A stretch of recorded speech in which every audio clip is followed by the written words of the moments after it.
what I've been hearing yesterday and today is quite different to what I do on a day-to-day basis. Because I'm not an engineer. My only involvement with engineers was that I was teaching some basic law to them when I was working at Southampton. And as smart and good they were with that limited legal principles that I taught to them, then at the end of the course they came to me and said, thanks very much, because thanks to you we saved £500 from our landlords. So, because the thing is they knew what their rights were, and then they also understood that it's nothing wrong with enforcing your rights. So when you try to enforce your rights, basically you are not becoming a troublemaker, but you are basically seeking what you are entitled to seek. So that was actually my limited involvement with engineers, and then yesterday I learned a little bit about modeling and then what you do. That was my objective of coming here, and maybe to raise a bit of awareness as to the consequences of machine learning and modeling, and also their such broad application in our daily lives, because after all, what you do shape how we live our lives and the future. And to some extent, it's now regulated with the GDPR. And probably more of your activities are going to be regulated in the future. But the question is going to be, how is it going to be regulated, and whether it's going to be on an international level or is it a national level. So in a way, a little bit, I see that it is similar what you do and what lawyers do, because I see that you're putting input and you are trying to get outputs from that. And that's what we do as well. We learn the principles of law, we learn the reasons for having those principles, and we put the input, which is normally the facts, and then we try to figure out what's the outcome from those facts, whether that person is guilty, whether that person should be sentenced, whether that person should pay compensation for the innocent party. That's the outcome. But when we are coming to that conclusion, we also need to take into account quite a bit of extra things maybe a model doesn't do. I think here then there is this problem with maybe simplification or oversimplification of the input and output process, which lawyers may question. And I think we need to be able to find a middle way there, because everything we do has some legal implications. So we may not be aware of this. I think we take that into account only if we are aware of this. For instance, this morning we heard about the compliance team keeping asking questions, our colleagues at Bosch, because they know that if they are doing something wrong, that there will be some consequences. So if we know that, what consequences are going to follow our steps, then we need to be very careful about it, and we are careful about that. So my talk, therefore, today is going to look at a little bit of fraud in this concept. And I thought about talking about this, or I was inspired by this, let's put it this way. When I was in London in March, and then there was InsurTech Summit there. And a lady was talking about how they use a natural language processing to detect fraud in claim-making stages. And I just thought that here, the word fraud is using loosely, but it shouldn't really be using that loosely, because then that will create some implications. But you obviously need to know what those implications are, so that you need to be careful about that. So I'm going to talk about in the insurance context here, because I mean, I don't know again that to what extent you can relate this to your area, but you might be able to do that. So what's the objective with fraud protection? It's basically to be able to just one step ahead of the fraudsters.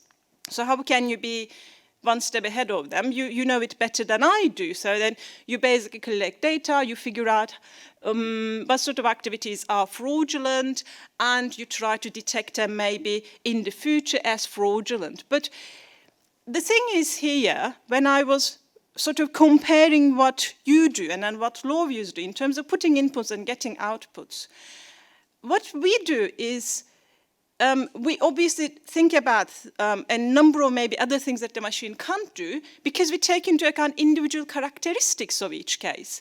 But that is probably the opposite of what Or maybe it is kind of not quite fitting in what the machine learning does, because the objective of machine learning is providing a speedy outcome. So that's the whole objective, isn't it? So analyze maybe 200 different files in an hour rather than 2 files. So not using people but machines, achieve a speedy outcome, so save money and maybe make more profit as well. So that is good, but that may actually cost later a lot to the company. That may cost, because the lawyers then will come into and then say, look, you did this, and then this has this sort of implications, and those sort of implications now have to be compensated. So how can you avoid that? You can only avoid that sort of conclusions if you know what sort of conclusions might follow your actions, so you can be risk averse. So lawyers, actually, I regard as risk averse because mostly probably, a little bit more than some others, what sort of consequences might follow our actions, because that's what we do on a day-to-day basis. So when we say fraudulent claims, so if I ask you, what sort of insurance claims would you regard as fraud? So can you, for instance, bring a few different definitions, or are you going to bring just one definition? That sort of is fraud. So it starts from fraud is not simply lying. Fraud is trying to get advantage by lying, also to the disadvantage of the insurer. So you are trying to seek something actually you are not entitled to seek. It can actually materialize in a number of different forms. If you exaggerate a claim, you are entitled to claim 100 euros, but you claim 200 euros. That's a fraud. Claiming for a loss, that's not accidental. So you intentionally crashed your car with another car to make an insurance claim. That's obviously, again, a fraud. Claiming for a loss, that has not happened. So you lost your iPad, your mobile phone, you haven't lost your watch, but when you're making a claim, you just included your watch as well. That's a fraud. But here is the thing. When you make a claim, you may fail to prove your claim. It is not fraud. But if you are using here natural language processing, for instance, or voice recognition, or facial expression recognition, and all that person is doing is failing to prove what happened, instead of trying to deceive you by trying to get advantage from this opportunity of having an insurance claim, it's not a fraud, and it should not be defined as fraud. Because if you define this fraud, it's going to then become part of that person's past. And then when that person is going to take out another insurance contract, then that person has a fraudulent claim in the records. And the next company, next insurer will want to know, have you made an fraudulent insurance claim before? If he says no, but if the record says yes, she did it, then basically it's a lie. And maybe that company, again, will not want to insure that person or will charge higher premium. And here I'm talking about one person, but if you did this with a false positive to maybe 300, maybe 1,000 people are subjected to this, that will have broad implications. And then the regulators will come in and say, look, your application is not quite working fine, and then customers are suffering loss, you have to pay penalty. And those penalties will not be obviously small amounts. So I think here we need to be really very careful about what we define things, how we define things, and whether actually one thing is a fraud or not. So if fraudsters are, for instance, I think I'm just going to skip that, and I mentioned about this one as well. And if, obviously fraudulent claims are not uncommon. So you can see that in England, at least there's one department working with City of London Police. And they identified, you can see that in about less than 10 years, thousands of suspects and even convictions, and they saved 3 million from the insurers. That's for sure, that's something that should be done. But here, what sort of software is used and whether humans are involved is very important. So again, I'm just going to give you a contrast with what machines actually do and how lawyers regard fraud. So you may actually decide whether one claim is fraudulent or not within a second. And there is one actually insurance app is very proud of settling claims within seconds or within minutes. With some cases, it may be quite good, but then accuracy is a problem. And I understood from, again, your presentations that you always have this, oh, we have actually 90% accuracy, 80% accuracy, but what about the inaccurate part? So I don't know whether 90% is good enough to use a model or not, but then you always need to consider that 10% part as well. Maybe it is good enough for you, but it may not be good enough for legal purposes and for regulation purposes. That should be something to be taken into account. So in terms of machine and identifying a fraud, maybe within seconds, I was looking at actually one of the fraud cases that was discussed by the first instance judgment, then the Court of Appeal, then the Supreme Court. After the Supreme Court, you can't appeal anymore. And the whole process took three years. It started 2013, ended in 2016, and we read more than 400 pages, more 400 paragraphs judgment discussed whether that action of the ship owner was fraudulent or not. So on the one hand, you are saying that I can determine whether it's fraudulent or not within seconds, but in legal terms, to classify whether that is fraudulent or not took 3 years and more than 400 paragraphs. Why is that? Because it matters. Because it matters whether one thing is fraudulent or not. It matters for that particular person. It matters for the future claims as well. And how can you determine, in this case, for instance, how can a machine determine whether that claim is fraudulent or not? What happened was basically the ship was loading goods in Poland. It was so freezing cold. And the water in the ship's pipes, they got frozen. The water was frozen. And then when the ship sailed, the water melted. When the water melted, and then it went into the engine room, and then it damaged the engine. So the ship had to be repaired, and the claim was more than 1 million euros. And the ship owner was making a claim. When the ship owner was making a claim, they were very conscientious that if we are found negligent, then the insurers are not going to pay. So how are we not going to be found negligent?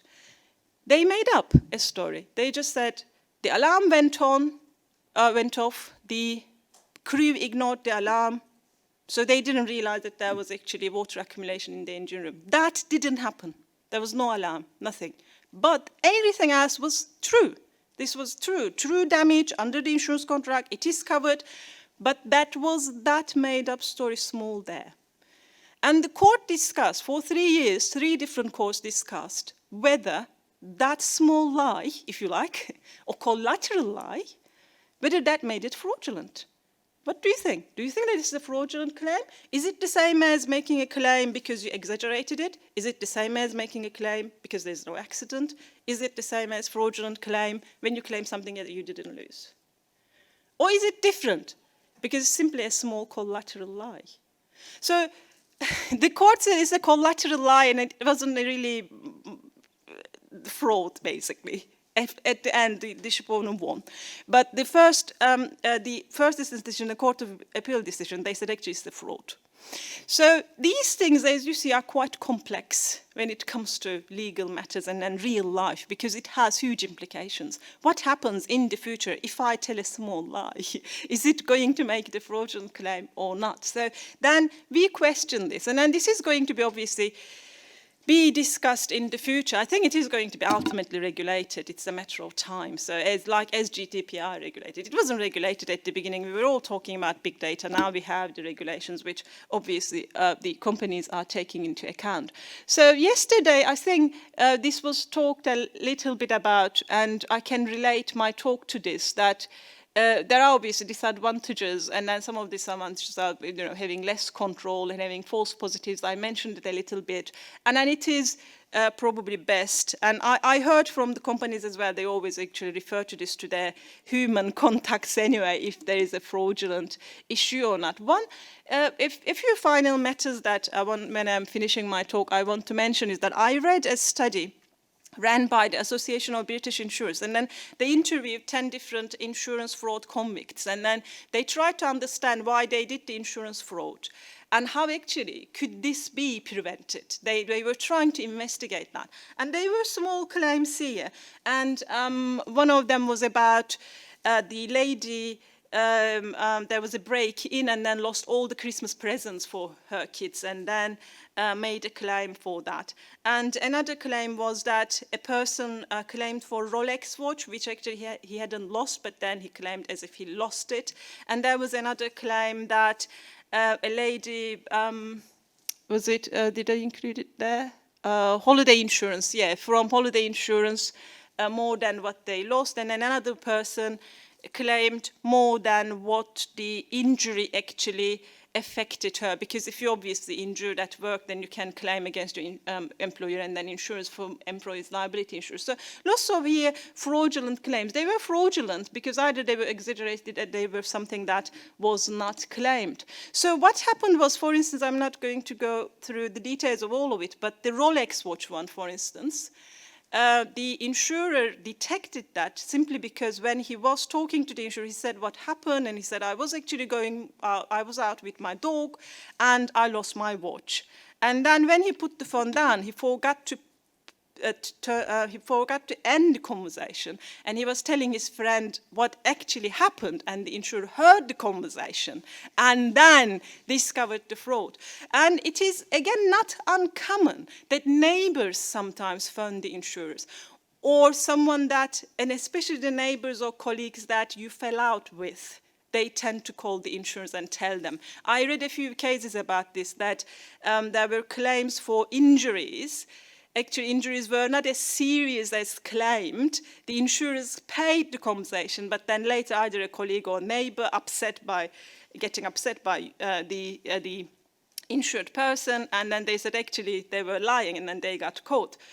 I'm not sure how could machine actually catch this. Obviously, modelers, they have to be quite creative and find out the ways then to catch these. And the thing about insurance fraud is that is maybe a little bit different to fintech, and the fraud that actually bankers have to deal with is that insurance frauds normally they are opportunistic, and then they just do it on the spot rather than sort of organizing it and then sort of arranging the fraud. There are ones, obviously, organized insurance frauds as well, but individual ones are more common than that. That's another thing to be taken into account. And those people who were actually subject to this study run by Association of British Insurers, they said, they were asked, what would have prevented you from doing this? And they said, if we had known the consequences of making a fraudulent claim, we might have maybe thought about it twice before we did that. So I think that this is also the reason for maybe the insurers being regarded by some people as necessary evil, because they are regarded as, oh, actually, insurers, they only collect premiums, but they never pay. I mean, they obviously pay, but it just doesn't make the news, because it's not the news, isn't it? When they don't pay, it's the news. And I think here is everything comes to the same point with fraudulent claims or with our perception of insurance, or in many other areas as well. If we know the consequences, we obviously need to be more careful. Yes, I'm not against machine learning, and then I think we cannot just avoid that. It's part of our daily life. It's going to shape the future.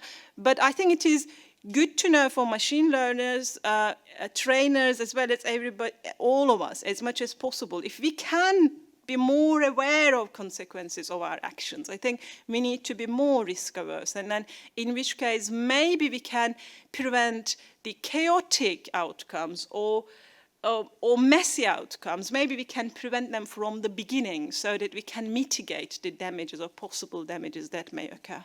Thanks very much.